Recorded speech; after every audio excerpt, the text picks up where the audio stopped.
Shalom, selamat pagi Bapak Ibu yang dikasihi Tuhan.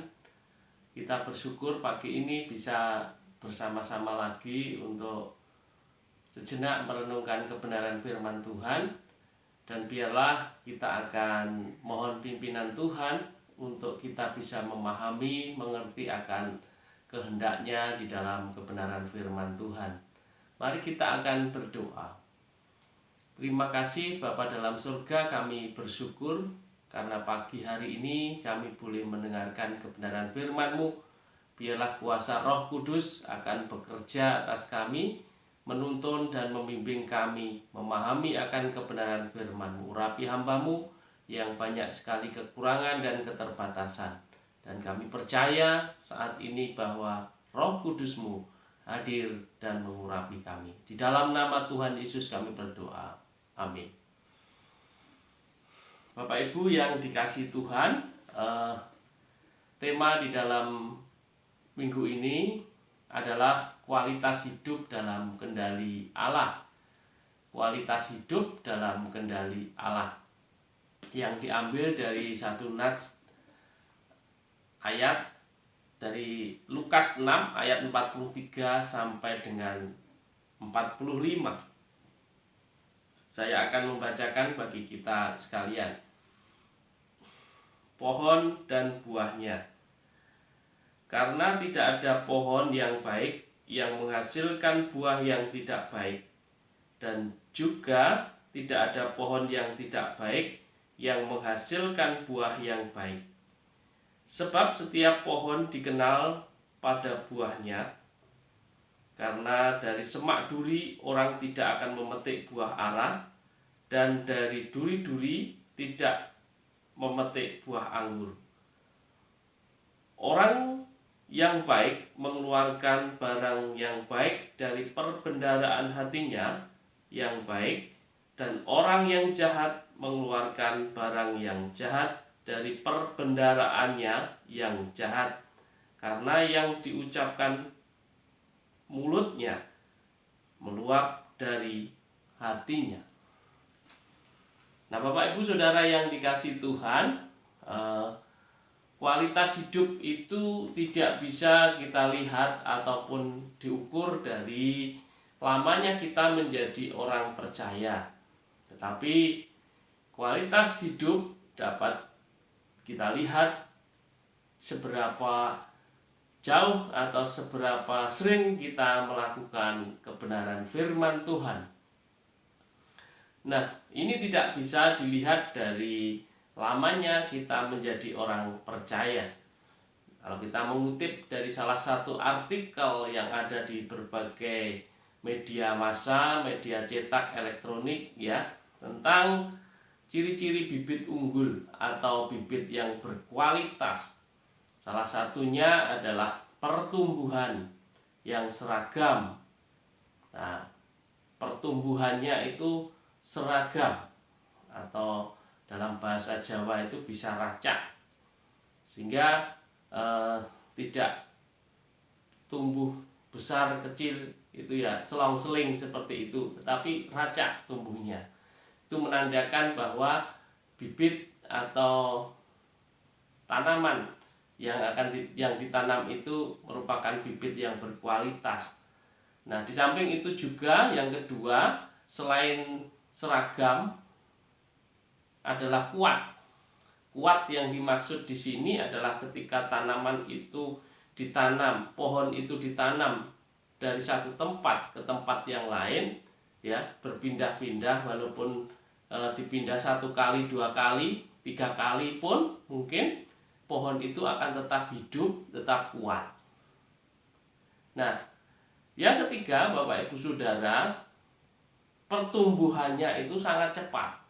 Ini menandakan ciri-ciri dari pohon yang berkualitas, memiliki pertumbuhan yang sangat cepat dibanding pohon-pohon yang mungkin tidak memiliki kualitas yang baik.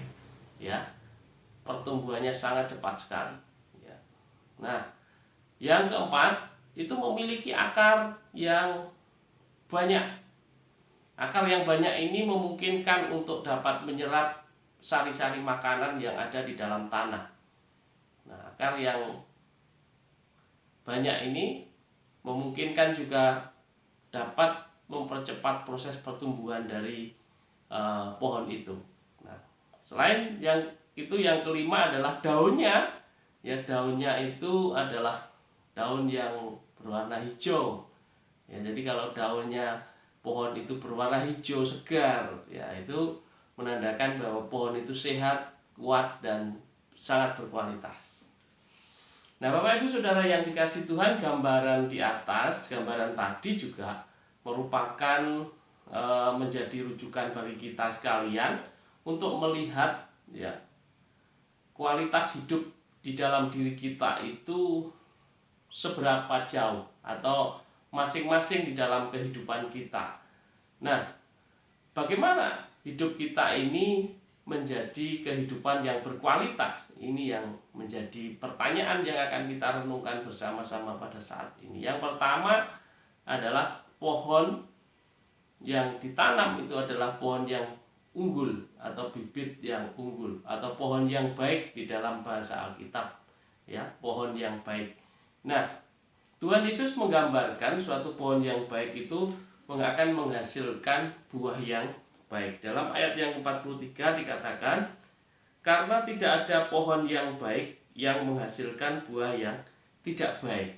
Nah, jadi Tuhan Yesus sendiri memberikan pengertian bagi kita sekalian bahwa tidak ada pohon yang baik itu akan menghasilkan buah yang tidak baik. Jadi logikanya pohon yang baik ya pasti akan menghasilkan buah yang baik, ya, secara otomatis. Nah, Bapak Ibu yang dikasihi Tuhan, orang-orang yang telah menjadi percaya kepada Tuhan itu merupakan pohon yang baik atau bibit unggul, dikatakan di sini ya, seperti yang gambaran tadi di atas ya, pohon yang baik atau bibit yang unggul. Nah, kita akan melihat gambaran selanjutnya tentang pohon yang baik yang dikatakan oleh pemazmur ya, gambaran di dalam kehidupan kita sebagai orang yang benar seperti apakah ya.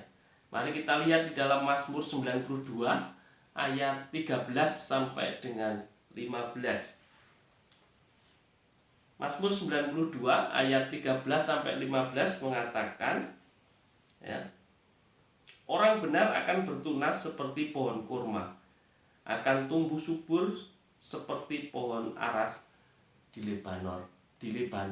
Nah, inilah gambaran bahwa orang benar atau yang juga dikatakan di sini sebagai pohon yang baik tadi ya, akan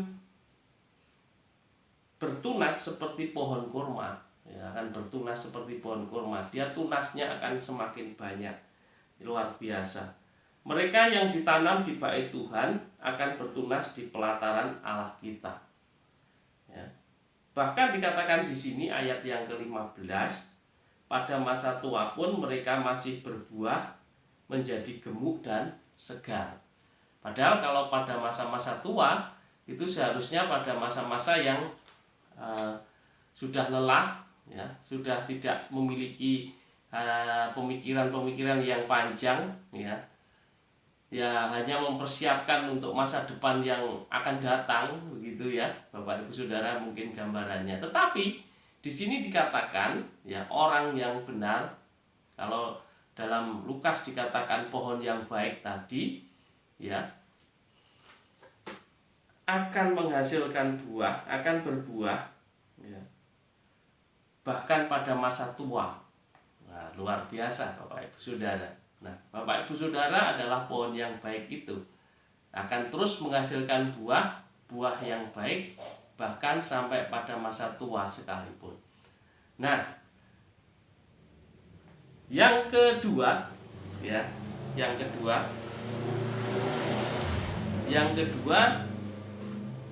dikatakan bahwa kalau tadi pohon yang baik atau bibit yang unggul, yang kedua kita akan melihat di dalam ayat yang 44 dan 45 mengatakan demikian.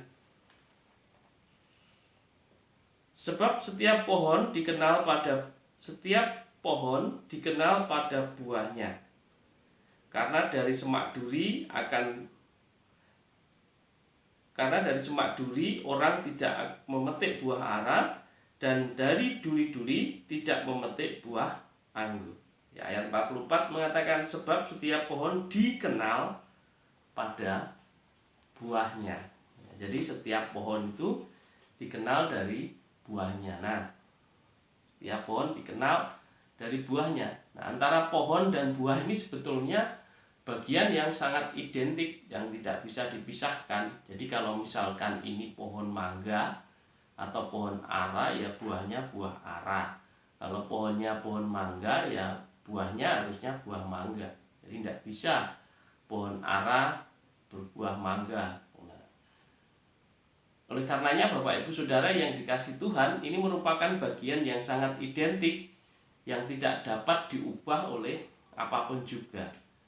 Nah, pohon anggur menghasilkan buah anggur, pohon ara juga menghasilkan buah ara. Nah, dari buah yang kita hasilkan inilah kita dapat dikenali oleh orang-orang yang ada di sekitar kita. Nah, dari buah yang kita hasilkan itu, maka orang akan melihat.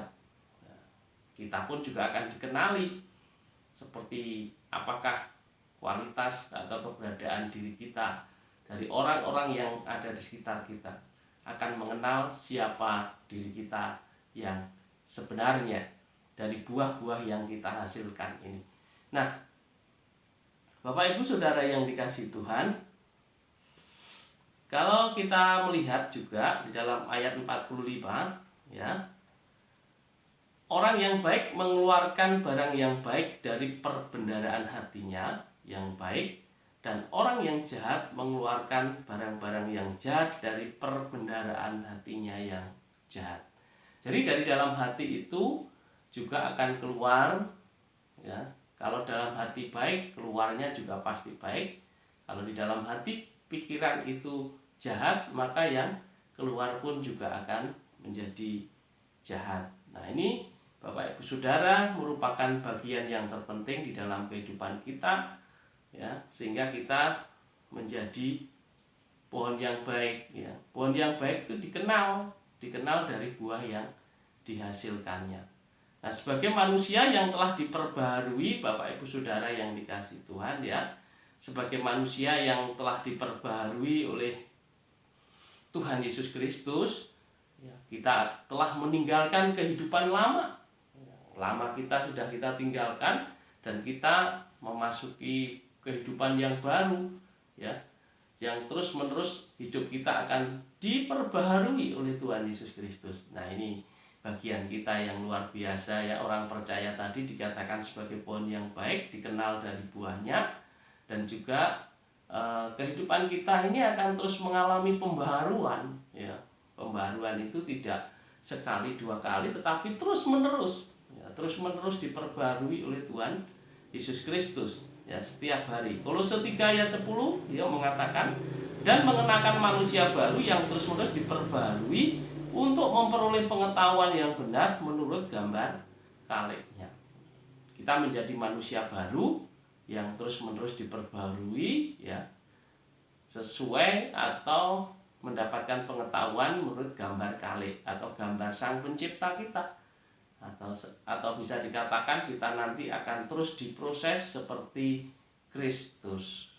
Nah, jadi makin hari makin hidup kita bertambah baik dan bertambah kualitas dan bertambah baik selama-lamanya, dan terus diperbarui di dalam Tuhan Yesus Kristus. Nah, Bapak Ibu Saudara yang dikasihi Tuhan, sebagai satu kesimpulan, ya, saya akan memberikan satu contoh tentang kehidupan yang sudah kita sering dengarkan bersama-sama tentang Paulus. Tentang Paulus, kita tahu bahwa Rasul Paulus ini dulu bernama Saul, ya, Saul. Tapi setelah bertobat dia berganti nama Paulus, ya.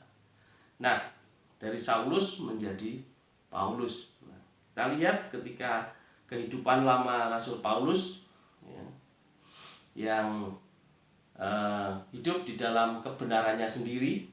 Filipi 3 ayat 5 sampai dengan yang ke-8.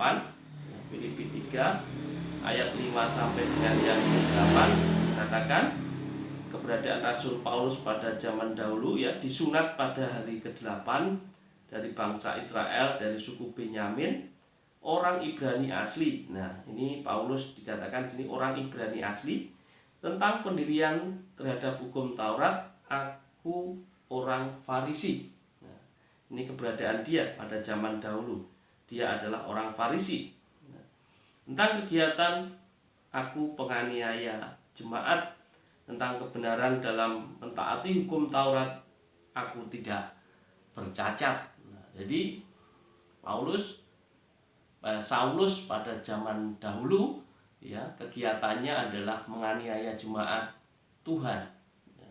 Bahkan dia dalam melakukan hukum Taurat tidak bercacat. Nah, ini satu kebalikan dari hukum itu dilakukan secara tidak bercacat, berarti semua dilakukan dengan baik, tetapi tindakan-tindakannya juga tidak dapat dibenarkan, ya, karena menganiaya orang-orang percaya.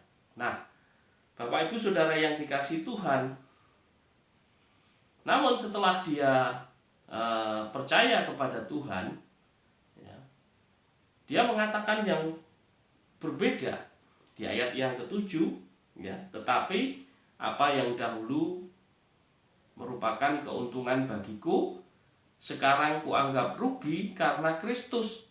Sekarang kuanggap rugi karena Kristus. Kalau dahulu itu menganiaya jemaat, dia melakukan hukum Taurat dengan tidak bercacat, itu merupakan bagian keuntungan yang luar biasa, tapi sekarang dianggapnya sebagai satu kerugian yang besar karena Kristus Yesus. Malahan segala sesuatu kuanggap rugi karena pengenalan akan Kristus Yesus, ya, Tuhanku, lebih mulia daripada semuanya.